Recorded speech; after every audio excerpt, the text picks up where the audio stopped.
దీపావళి నుంచి మహిళలకు ప్రతి ఏటా 3 గ్యాస్ సిలిండర్లు ఉచితంగా అందజేస్తామని శాసనసభ స్పీకర్ అయ్యన్న పాత్రుడు అన్నారు.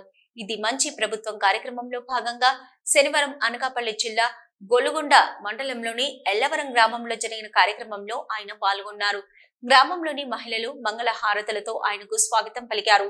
ఈ సందర్భంగా ఆయన మాట్లాడుతూ 100 రోజుల్లో ఎల్లవరం గ్రామానికి 2.81 కోట్ల నిధులు మంజూరు చేశామని, ఈ 5 ఏళ్లలో నియోజకవర్గాన్ని పూర్తి స్థాయిలో అభివృద్ధి చేస్తానన్నారు. గత ప్రభుత్వం హయాంలో పంచాయతీకి 1 పైసా కూడా ఇవ్వలేదని, కానీ డిప్యూటీ సీఎం పవన్ కళ్యాణ్ గారి ఆదేశాలపై ఎల్లవరం పంచాయతీకి 7 లక్షలు మంజూరు చేశారన్నారు.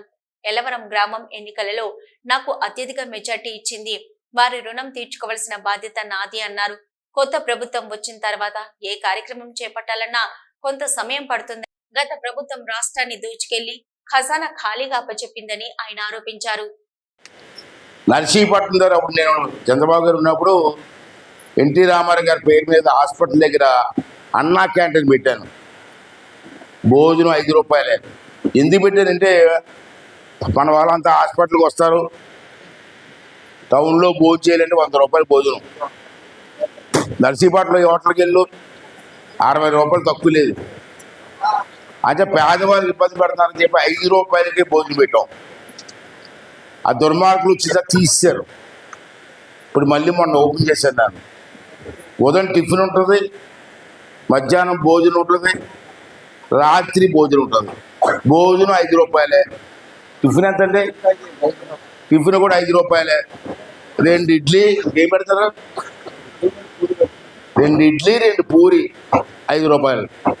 మధ్యాహ్నం భోజనం 5 రూపాయలు, రాత్రి భోజనం 5 రూపాయలు.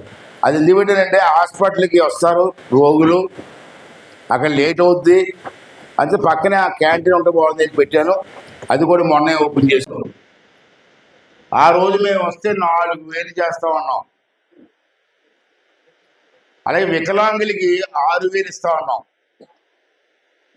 అప్పుడు పోయిన ముఖ్యమంత్రి ఎటకారం చేశాడు, ఇస్తాడు లేడు అని. ఆయన మీరు అందరూ కూడా నమ్మకంతో మాకు ఓట్లేసి గెలిపించారు అని ఇంకోటి అన్నాడు. సచివాలయం ఎవరు అంటే వాలంటీర్లు లేకపోతే చంద్రబాబు నాయుడు పెన్షన్ పెంచలేడు అని ఎటకారం చేశాడు అన్నాడా? వాలంటీర్లు అయితే ఇచ్చేస్తారు పెన్షన్లు. చంద్రబాబు నాయుడు వాలంటీర్లు వద్దంటున్నాడు. మిగతా వాళ్ళు సచివాలయం స్టాఫ్తో చేస్తున్నాడు. 2-3 రోజులు పడుతుంది పెన్షన్లు ఇవ్వడానికి అన్నాడు. అప్పుడు మేము ఏం చేసాం, పట్టుదలగా అందరూ ఆఫీసర్లు ఎంత కూర్చొని 2 రోజుల్లో పంచితే మనం 1 రోజుల్లో పంచిస్తాం. పెన్షన్ పంచడానికి 2 రోజులు 3 రోజులు పట్టింది అడిగి. మన ప్రభుత్వం వచ్చిన తర్వాత 3 నెలలు బట్టి ఇస్తున్నాం. మనం 3 నెలలు కూడా ఇచ్చాం కదండి. 3 నెలలు కూడా ఇచ్చాం. మనం డబ్బులు ఉన్నా లేకపోయినా ఆఫీసర్ జీతాలు ఆఫ్ చేసినా ఇప్పుడు చల్లారిపోతుంది.